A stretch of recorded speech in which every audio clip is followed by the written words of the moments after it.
কোন কোন পশু দ্বারা কোরবানি করা জায়েজ? কোরবানির গোশত কতদিন ফ্রিজে রেখে খাওয়া যাবে? 7 নামে কোরবানি দেওয়া যাবে কিনা? কোন কোন পশু দ্বারা কোরবানি করা জায়েজ? কোন কোন পশু দ্বারা কোরবানি করা জায়েজ ভাই? এটার উত্তর হলো, কোরবানি করা যাবে ওঁট দিয়ে, যদি ওঁটের বয়স হয় 5 বছর। কয় বছর? 5 বছর বয়সী ওঁট।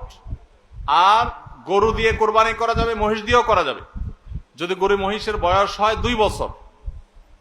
আর ছাগল দিয়ে, ভেড়া এবং দুম্বা দিয়ে কোরবানি করা যাবে, যদি এগুলোর বয়স হয় 1 বছর। তাহলে 3 ক্যাটাগরির পশু, ওট আর গরু মহিষ এবং ছাগল ভেড়া দুম্বা, এই 3 ক্যাটাগরির পশু দিয়ে কোরবানি করা জায়েজ আছে। এবং এছাড়া অন্যান্য যেগুলো আছে, বন্য জন্তু অথবা অন্যান্য হালাল পশু, হাঁস মোরগ, এগুলা কোনোটা দিয়ে কোরবানি করা জায়েজ নাই। কোরবানি শুধুমাত্র ওইটা দিয়ে কোরবানি করা জায়েজ আছে, 3 ক্যাটাগরির পশু। কোরবানির গোশত কতদিন ফ্রিজে রেখে খাওয়া যাবে? কোরবানির গোশত কতদিন ফ্রিজে রেখে খেতে পারবেন? ভাইরা আমার, এটার কোনো লিমিটেশন নাই। এটা নির্ভর করবে আপনার রুচির উপরে। এটা নির্ভর করবে যে আপনি কতদিন রেখে নিজে খেতে চাচ্ছেন, বা এটা কতদিন ভালো থাকে তার উপরে। অনেকে খুব বেশি দিন গোশত ফ্রিজে রেখে, মাছ ফ্রিজে রেখে খেতে পছন্দ করেন না। ভাইরা আমার, কোরবানির গোশত যেহেতু আল্লাহকে আমি দিয়ে দিয়েছি, এটা আসলে আমার কিনা গোশতের মতো না।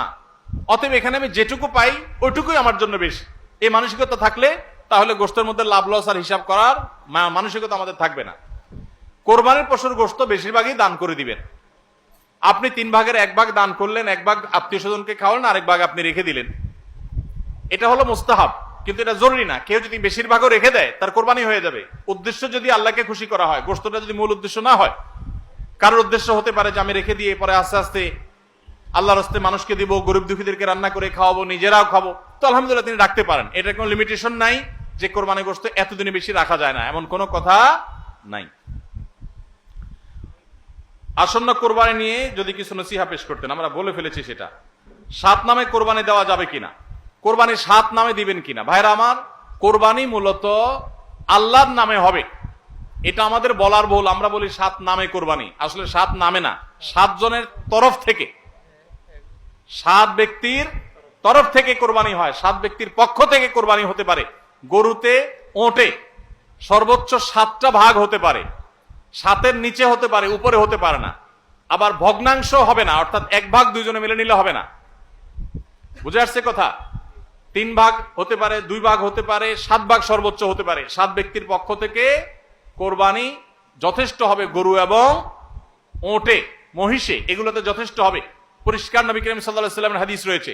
আজকাল অনেক আলেমরা এটা নিয়ে, বা কোন কোন আলেমরা এটা নিয়ে মত পার্থক্য করেন, দুর্ভাগ্যজনক সেটা। এটা নিয়ে সংখ্যাগরিষ্ঠ ইমামদের দ্বিমত নাই। আরব আজম কোন দেশে সংখ্যাগরিষ্ঠ আলেমদের কোনো দ্বিমত নাই যে গরু, ওট এগুলো 7 ব্যক্তির তরফ থেকে যথেষ্ট হবে। অভ্যাস করানোর জন্য কাউকে নফল ইবাদতের জন্য চাপ প্রয়োগ করা জায়েজ আছে কিনা? নফল ইবাদতের জন্য সাধারণ অবস্থাতে চাপ প্রয়োগ করা জায়েজ নাই, কিন্তু অধীনস্থ লোকজন, নিজের ঘরের লোকজন